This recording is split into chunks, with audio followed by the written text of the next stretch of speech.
किसी भी संख्या का लघुत्तम और महत्तम अभाज्य गुणनखंड विधि द्वारा निकालने के लिए सीखेंगे मेरे साथियों। कौन विधि के द्वारा? अभाज्य गुणनखंड विधि के द्वारा मेरे साथियों, अभाज्य गुणनखंड विधि के द्वारा। सबसे पहले बताइए अभाज्य संख्या क्या होता है मेरे साथियों? अभाज्य संख्या क्या होता है? अभाज्य संख्या जो किसी से नहीं कटता है, जो किसी से नहीं कटता है, मतलब जो खुद से कटता है एक से कटता है, जो खुद से कटता है एक से कटता है, उसे ही हम लोग कौन संख्या कहते हैं? अभाज्य संख्या। शुरू कहां से होता है अभाज्य संख्या? 2 से। 2 के बाद 3, 3 के बाद 5, 5 के बाद 7, 7 के बाद 11, 13, 17, 19, 22, 29, 31, 37, 41, 43, 47, 53, 59, 61, 67, 71, 73, 79, 83, 89, 97, ये सारा का सारा कौन संख्या मेरे साथियों? अभाज्य संख्या। कौन संख्या है? अभाज्य संख्या। तो जो भी संख्या का लघुत्तम और महत्तम निकालना रहेगा मेरे साथियों, सबसे पहले उसका अभाज्य गुणनखंड निकालेंगे, यानी सबसे पहले 2 से भागा देंगे। अगर 2 से नहीं कटेगा तो उसके बाद 3 से भागा देना है, 3 से नहीं कटेगा 5 से, 5 से नहीं कटेगा 7 से। इस तरह सारा अभाज्य संख्या से भागा देते जाएंगे। जब कट जाएगा तो सारा अभाज्य संख्या को गुना करके लिखेंगे। वो सारा का सारा अभाज्य संख्या दिया गया संख्या का क्या कहलाएगा? अभाज्य गुणनखंड। क्या कहलाएगा मेरे साथियों? अभाज्य गुणनखंड। जब सारा संख्या का अभाज्य गुणनखंड निकाल लेंगे ना मेरे साथियों, तब देखिए लघुत्तम और महत्तम कैसे निकालेंगे। तब गौर से सुनिए लघुत्तम और महत्तम कैसे निकालेंगे मेरे साथियों। लघुत्तम निकालने का क्या नियम है मेरे साथियों? लघुत्तम निकालने का क्या नियम है? लघुत्तम निकालने का यह नियम है मेरे साथियों कि मान लीजिए आपके पास 2 संख्या दिया गया। कितना संख्या? 2 संख्या। तो सबसे पहले दोनों संख्या का अभाज्य गुणनखंड में जो मिल रहा है उसको एक बार लिखना है। जो मिल रहा है दोनों का अभाज्य गुणनखंड में, उसको एक बार लिखना है। और जो नहीं मिल रहा है उसको भी गुना करके लिखा जाता है, उसको भी गुना करके लिखना मेरे साथियों। जो नहीं मिलेगा, जो बच जाएगा, उसको भी गुना करेंगे। और जो दोनों में मिला उसको एक बार लिखेंगे। सबको गुना कर देंगे, वही एलसीएम का उत्तर हो जाएगा। सबको गुना करने बाद जो आएगा वही एलसीएम का उत्तर हो जाएगा। और एचसीएफ में क्या करते हैं मेरे साथियों? एचसीएफ में मान लीजिए 2 संख्या का एचसीएफ निकालना अभाज्य गुणनखंड विधि द्वारा। तो दोनों संख्या का अभाज्य गुणनखंड कर लेंगे। उसके बाद देखेंगे दोनों का अभाज्य गुणनखंड में कौन कौन संख्या मिल रहा है। जो जो संख्या मिलेगा ना केवल उसी को लिखना है। एचसीएफ में जो मिलेगा केवल उसी को लिखना है। और एलसीएम में जो मिलेगा वो भी लिखाएगा। और जो किसी में नहीं मिला, बच गया, वो भी लिखाता है मेरे साथियों, वो भी लिखाता है। तो इस तरह हम लोग अभाज्य गुणनखंड विधि द्वारा एलसीएम और एचसीएफ निकालते हैं। मान लीजिए मेरे साथियों 3 गो संख्या दिया हुआ है, तो तीनों का अभाज्य गुणनखंड करेंगे सबसे पहले। उसके बाद तीनों में जो मिलेगा उसको एक बार लिखेंगे। उसके बाद दुदुक में जो मिलेगा उसको भी एक बार लिखेंगे। उसके बाद जो बच गया उसको भी गुना करके लिखेंगे। तब जाके एलसीएम निकलता है, तब जाके एलसीएम निकलता है। एलसीएम का मतलब जो तीनों मिला उसको भी एक बार, दुदुक में जो मिला उसको भी एक बार, और जो किसी नहीं मिला उसको भी अंतिम में गुना करेंगे तो एलसीएम निकल जाता है। और एचसीएफ के लिए मेरे साथियों तीनों में जो केवल मिलेगा उसी को लिखना है। तीनों में जो मिलेगा उसी को लिखना है। दुदुक में मिलेगा उसको कोई जरूरत नहीं है एचसीएफ में। जो सभी मिलेगा ना वही एचसीएफ में लिखाता है मेरे साथियों। तो इस तरह हम लोग अभाज्य गुणनखंड विधि द्वारा किसी भी संख्या का एलसीएम और एचसीएफ आसानी से निकाल सकते हैं मेरे साथ। मान लीजिए मेरे साथियों एक संख्या है, इसका अभाज्य गुणनखंड हुआ a गुना b। एक और संख्या है, इसका अभाज्य गुणनखंड हुआ मेरे साथियों a Guna b Guna c। एक और संख्या है मेरे साथियों, इसका अभाज्य गुणनखंड हुआ a Guna c Guna d। अब ये तीनों संख्या का एलसीएम निकालना मेरे साथियों, एलसीएम। तो एलसीएम में सबसे पहले तीनों में जो मिला उसको एक बार लिखिए। तीनों में देखिए ए मिल गया। अब तीनों में कोई मिल रहा है? नहीं मिल रहा है। अब दुदुक में देखेंगे, दुदुक में चलिए दुदुक में देखिए मिल गया, उसको भी एक बार लिखेंगे। देखिए दुदुक में मिल गया, उसको भी एक बार लिखेंगे। अब देखिए जो किसी में नहीं मिला है, कौन बेचारा बच गया, किसी में नहीं मिला, डी किसी में नहीं मिला, तो उसको भी गुना करेंगे। ये सारा का सारा गुना करने के बाद जो आएगा ना वही ये तीनों संख्या का क्या कहलाएगा? एलसीएम। क्या कहलाएगा मेरे साथियों? एलसीएम। अगर एचसीएफ निकालना है तब क्या करेंगे मेरे साथियों? अब देखिए एचसीएफ के लिए क्या करते हैं, एचसीएफ के लिए एचसीएफ कहता है मेरे साथियों जो तीनों में मिलेगा उसी को लिखना है और कुछ भी नहीं लिखना है। तीनों में जो मिलेगा, अगर 3 संख्या है तो तीनों में जो मिला वही लिखेंगे। 2 संख्या दोनों में जो मिला वही लिखेंगे। अगर नहीं मिला तो एचसीएफ में कितना लिखाएगा? 1 लिखाएगा। कितना लिखाएगा मेरे साथियों? 1 लिखाएगा। तो देखिए ये तीनों का अभाज्य गुणनखंड में कौन मिला? ये मिला। तो इसका एचसीएफ का आंसर कितना होगा मेरे साथियों? ये होगा। कितना होगा? ये होगा मेरे साथियों। एचसीएफ में जो दोनों मिला ना उसको नहीं लिखा जाता है, सबहेम जो मिलेगा वो एचसीएफ का आंसर कहलाएगा। और एलसीएम कहता है सबहेम जो मिला उसको भी लिखना है। उसके बाद दुदुग में जो मिला उसको भी एक बार लिखना है। चाहे कोई भी दुदुग मिला, इसमें चाहे इसमें चाहे इसमें, किसी में भी दुदुग मिला उसको एक और बार लिखना है। उसके बाद जो बच गया, जो किसी में नहीं मिला, उसको भी गुना करके लिखना है, तब जाके एलसीएम निकलता है। और एचसीएफ में सबहेम जो मिला उसी को लिखना है। अगर सबहेम कुछ नहीं मिला, 1 लिख दीजिए, वही एचसीएफ का आंसर होता है मेरे साथियों। तो इस तरह हम लोग अभाज्य गुणनखंड विधि द्वारा किसी भी संख्या का एलसीएम और एचसीएफ आसानी से निकाल लेते हैं मेरे साथियों, आसानी से निकाल लेते हैं। वीडियो को लाइक करना है, कमेंट करना है, दोस्तों भी जरूर से जरूर शेयर करना मेरे साथियों। मान लीजिए 2 संख्या है, 6 है और 12 है। 6 है और 12 है। इसका सबसे पहले हम लोग अभाज्य गुणनखंड निकालेंगे। कैसे निकालेंगे मेरे साथियों अभाज्य गुणनखंड? 6 में पहला अभाज्य संख्या 2 से भागा देंगे। अगर 2 से कटेगा तब 2 से भागा देंगे। अगर 2 से नहीं कटेगा फिर दूसरा अभाज्य संख्या 3 से भागा देंगे। 3 से नहीं कटेगा 5 से भागा देंगे। 5 से नहीं कटेगा 7 से भागा देंगे। 7 से नहीं कटेगा 11 से भागा देंगे।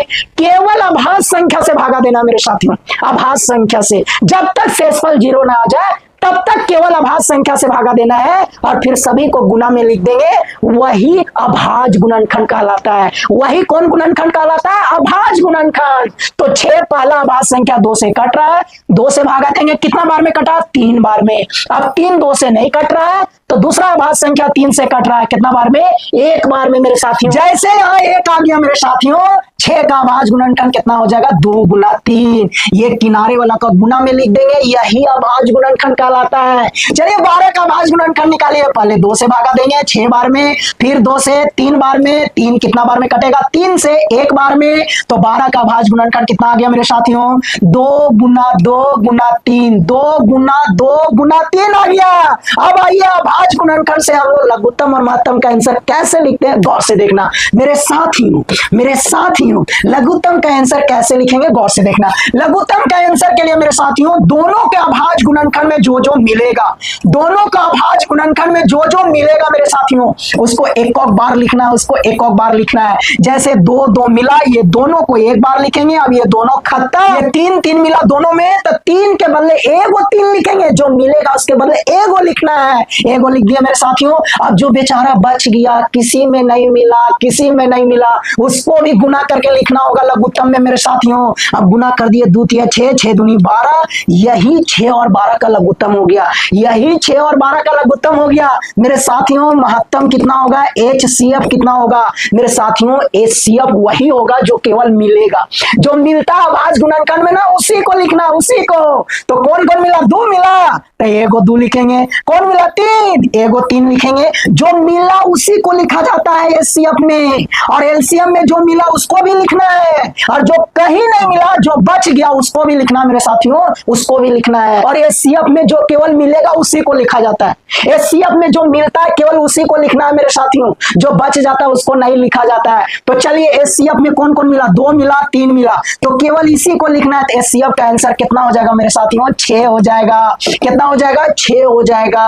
ऐसे हम लोग अभाज्य गुणनखंड विधि द्वारा लघुत्तम और महत्तम निकालते हैं। 6 और 15 है। चलिए 6 का अभाज्य गुणनखंड निकालते हैं मेरे साथियों। 6 को भागा दिए, 2 से 3 बार में कटा, 3 को 3 से 1 बार में कटा। 6 का अभाज्य गुणनखंड 2 और 3 आ गया। 15 का अभाज्य गुणनखंड 2 से नहीं कटेगा, 3 से भागा देंगे, 3 5 15। 5 को 5 से भागा देंगे, 1 बार में कट गया। 15 का अभाज्य गुणनखंड 3 गुना 5 आ गया मेरे साथियों। चलिए एलसीएम का आंसर बताइए। एलसीएम का आंसर सबसे पहले जो मिला उसको ढूंढिए। कौन मिला? 3 मिला, ये दोनों के बदले 1 3। अब कोई मिला? 2 नहीं मिला, 5 नहीं मिला। तो एलसीएम में जो बच जाता है उसको भी लिखना है। तो चलिए 2 बच गया तो गुना 2, 5 बच गया तो गुना 5। 3 दूनी 6, 6 5 30। एलसीएम का आंसर मेरे साथियों। एचसीएफ का आंसर कितना होगा? एचसीएफ में जो केवल मिलता है वही लिखाता है। एचसीएफ में जो मिलता है केवल वही लिखाता है मेरे साथियों। तो बताइए एचसीएफ में कौन लिखाएगा? केवल 3 ना, केवल 3। तो 6 और 15 का एचसीएफ 3 और 6 और 15 का एलसीएम कितना होगा मेरे साथियों? 30। बोलिए समझ में आ रहा है?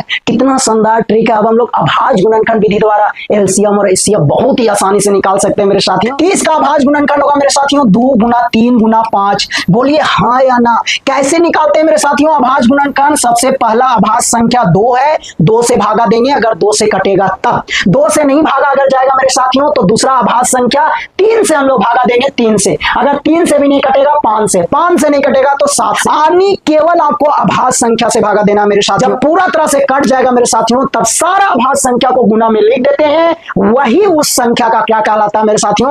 अभाज्य गुणनखंड। क्या कहलाता है? अभाज्य गुणनखंड। तो चलिए 30 में सबसे पहला अभाज्य संख्या 2 से भागा देंगे, 15 बार में कटेगा। अब 15 क्या 2 से कटेगा? नहीं कटेगा, तो 3 से कट रहा है, 3 से भागा देंगे, कितना बार में? 5 बार में। अब 5 किससे कटेगा मेरे साथियों? 5 से, कितना बार में? 1 बार में। जैसे नीचे 1 आ गया ये सारा संख्या को गुना करके लिख देंगे, ये सारा का सारा किसका अभाज्य गुणनखंड कहलाएगा? 30 का मेरे साथियों। कितना शानदार कॉन्सेप्ट है, कितना मजा आने वाला है। अब बताइए एलसीएम का आंसर क्या होगा? एलसीएम का आंसर क्या होगा मेरे साथियों? जो मिला पहले उसको ढूंढिए। देखिए कौन मिला? 3 मिला तो एगो 3 लिखेंगे। फिर कौन मिला? 5 मिला, एगो 5 लिखना है, एगो 5। उसके बाद देखिए कौन नहीं मिला है, उसके बाद आपको ये देखना है कौन नहीं मिला है। एलसीएम में जो नहीं मिलता है ना उसको भी गुना करके लिखा जाता है। एलसीएम में जो नहीं मिलता है ना उसको भी गुना करके लिखा जाता है। तो चलिए जी, जो मिला उसके बदले एगो लिख दिए, जो मिला उसके बदले एगो लिख दिए, और जो नहीं मिला उसको गुना कर दिए। चलिए 3 पचे 15, 15 दूनी कितना हो गया? 30। तो 15 और 30 का एलसीएम कितना आ गया? 30। एचसीएफ कितना होगा मेरे साथियों? एचसीएफ यानी महत्तम कितना होगा? तो महत्तम का मतलब मेरे साथियों जो मिलता है केवल उसी को लिखा जाता है। महत्तम में जो मिलता है केवल उसी को लिखना है। बताइए कौन कौन मिला? 3 मिला था तो 3 को लिख दिए, और कौन मिला था? 5, 5 को लिख दिए, और कोई मिल रहा है? नहीं। तो यही किसका आंसर हो जाएगा मेरे साथियों? एचसीएफ का। यही किसका आंसर हो जाएगा मेरे साथियों? एचसीएफ का। कितना शानदार ट्रिक है, कितना शानदार ट्रिक है मेरे साथ। मान लीजिए 6 है, 10 है और 15 है। 6, 10, 15 का एलसीएम और एचसीएफ निकालना है अभाज्य गुणनखंड विधि द्वारा। 6 का अभाज्य गुणनखंड होगा 2 गुना 3 मेरे साथियों। 10 का अभाज्य गुणनखंड होगा 2 गुना 5, और 15 का अभाज्य गुणनखंड होगा 3 गुना 5 मेरे साथियों। बोलिए मजा आ रहा है कि नहीं? बोलिए मजा आ रहा है कि नहीं? क्या बात है। अब चलिए एलसीएम क्या होगा? एलसीएम क्या होगा? तो एलसीएम का मतलब मेरे साथियों सबसे पहले देखेंगे तीनों में कोई संख्या मिल रहा है क्या?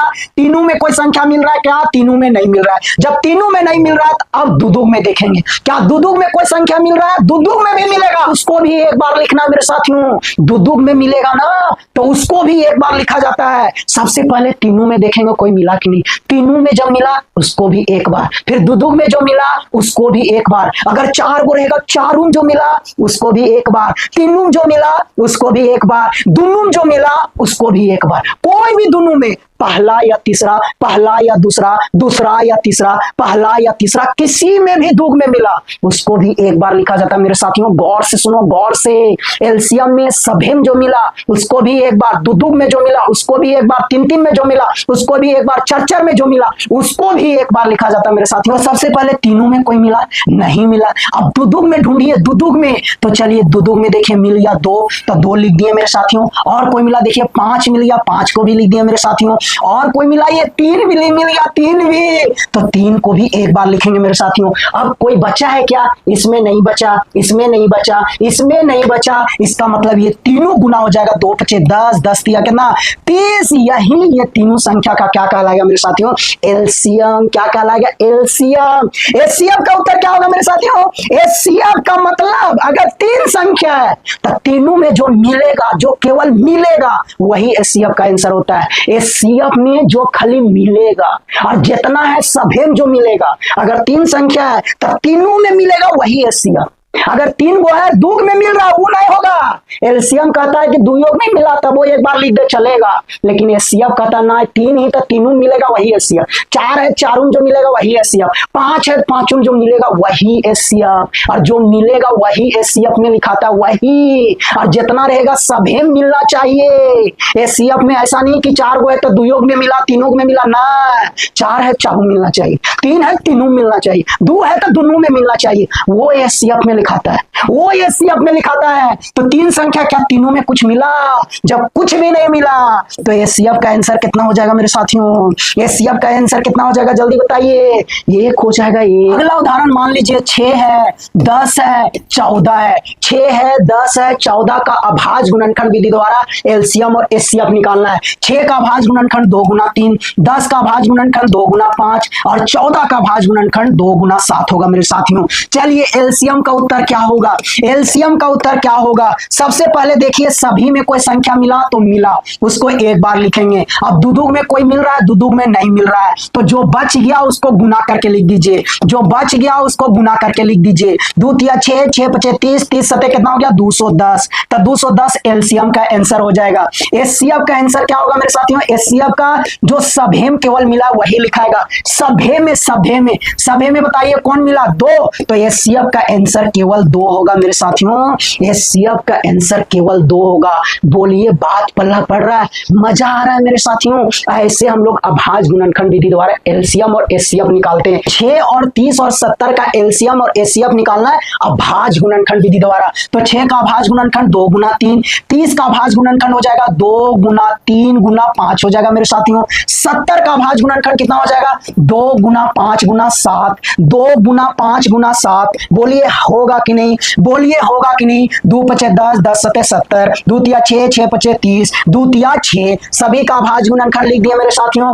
अब आइए एलसीएम का उत्तर क्या होगा? एलसीएम में सबसे पहले तीनों में देखिए कोई मिला तो मिल गया, तीनों में मिल गया। अब दुदुग में देखिए, दुदुग में कोई मिला तो एकदम मिल गया, उसको भी एक बार। दुदुग में मिल गया तो उसको भी एक बार। अब जो किसी में नहीं मिला, अकेले बच गया, उसको गुना करके लिख दीजिए। 2 तिया 6, 6 पचे 30, 30 सते 210। तो ये तीनों संख्या का एलसीएम का उत्तर कितना आ गया? 210। अब बताइए एचसीएफ का आंसर कितना होगा? एचसीएफ का मतलब जो सभे में मिला, एचसीएफ का मतलब जो सभे में मिला, तो सभे में कितना मिला? केवल 2। तो ये तीनों संख्या का एचसीएफ का आंसर कितना होगा मेरे साथियों? 2 होगा। बताइए समझ में आ रहा है? मजा आ रहा है? कितना शानदार कॉन्सेप्ट है मेरे साथियों, कितना शानदार कॉन्सेप्ट है। 15 का अभाज्य गुणनखंड हो जाएगा मेरे साथियों 3 गुना 5, 30 का अभाज्य गुणनखंड हो जाएगा 2 गुना 3 गुना 5 और 105 का अभाज्य गुणनखंड हो जाएगा मेरे साथियों 3 गुना 5 गुना 7 हो जाएगा। अब बताइए एलसीएम का आंसर कितना होगा? अब बताइए मेरे साथियों एलसीएम का आंसर कितना होगा? तो एलसीएम में सबसे पहले देखिए तीनों में कौन कौन मिल रहा है। तीनों में देखिए 3 मिला मेरे साथियों, तो 3 को एक बार लिखना है। और कोई तीनों में मिल रहा है? हाँ मिल रहा है। 5 भी तीनों में मिल रहा है, तो एगो 5 लिखेंगे मेरे साथियों। अब देखिए और कोई मिल रहा है तीनों में? अब कोई नहीं मिल रहा है। क्या दुदुग में मिल रहा है? दुदुग में, अगर दुदुग में मिल रहा है उसको भी एक बार लिखना है। तो दुदुग में मिला, 2 नहीं मिला, 7 कहीं भी नहीं मिला, तो इसका मतलब 2 और 7 बच गया।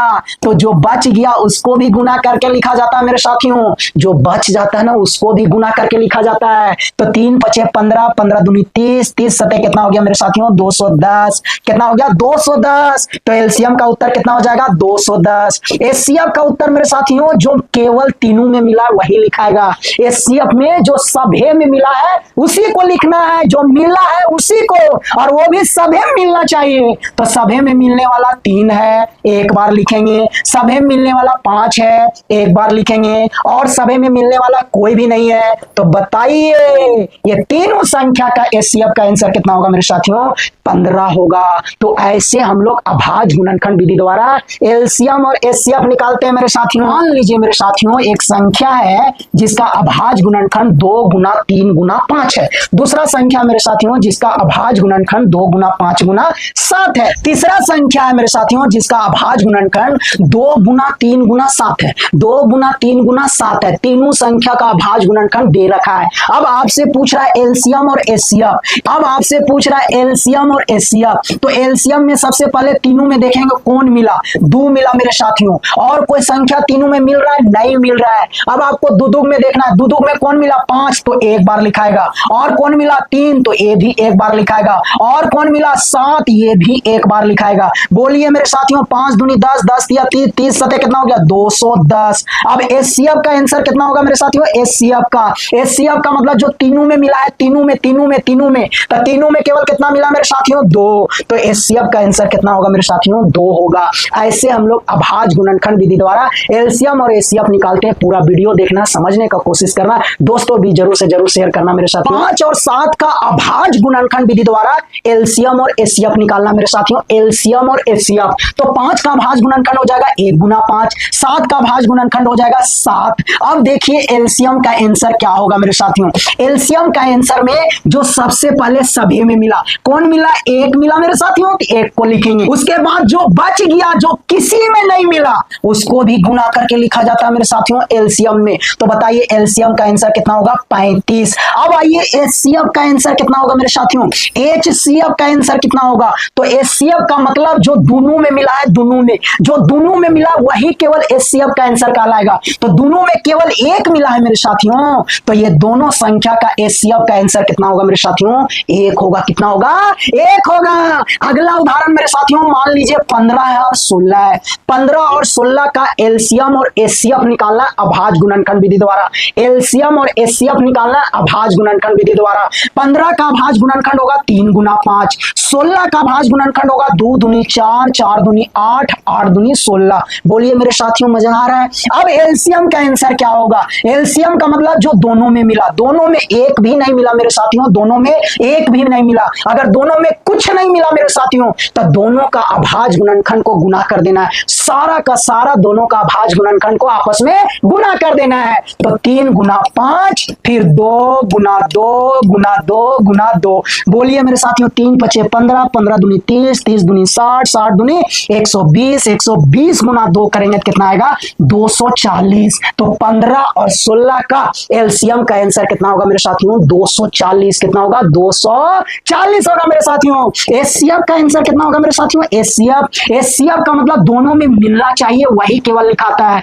तो दोनों में कुछ मिला नहीं मिला, और जब कुछ नहीं मिला मेरे साथियों तो इसका मतलब एचसीएफ का आंसर कितना होगा, 1 होगा। इसका मतलब एचसीएफ का आंसर कितना होगा मेरे साथियों, 1 होगा। मान लीजिए मेरे साथियों 5 है, 3 है, 7 है, ये तीनों संख्या का एलसीएम और एचसीएफ निकालना है अभाज्य गुणनखंड विधि द्वारा। एलसीएम और एचसीएफ निकालना है अभाज्य गुणनखंड विधि द्वारा मेरे साथियों। कैसे निकालेंगे, 5 का भाज्य गुणनखंड हो जाएगा 5 गुना 1, 3 का भाज्य गुणनखंड हो गया 3 गुना 1, 7 का भाज्य गुणनखंड हो गया 7 गुना 1। अब बताइए एलसीएम का आंसर क्या होगा। एलसीएम का मतलब सबसे पहले तीनों में मिला तो चलो 1 मिल गया, उसके बाद दो में कुछ मिला नहीं मिला, तो जो भी बच गया उसको क्या करेंगे मेरे साथियों, गुना कर देंगे। क्या करेंगे, गुना कर देंगे। गुना कीजिए, 5 दिया 15, 15 सते कितना होता है, 105। तो ये तीनों संख्या का एलसीएम का आंसर कितना हो जाएगा मेरे साथियों, 105 हो जाएगा।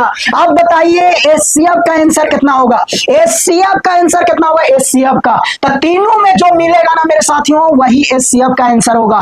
तीनों में 1 मिला, कुछ नहीं का मतलब 1 मिला 1, इसका मतलब ये तीनों संख्या का एचसीएफ का आंसर कितना होगा मेरे साथियों, 1 होगा। तो इस तरह हम लोग अभाज्य गुणनखंड विधि द्वारा किसी भी संख्या का एलसीएम और एचसीएफ बहुत ही आसानी से निकाल लेते हैं मेरे साथियों। वीडियो को बार बार देखना है, समझने का कोशिश करना है, दोस्तों भी जरूर से जरूर शेयर करना मेरे साथियों। Bye bye.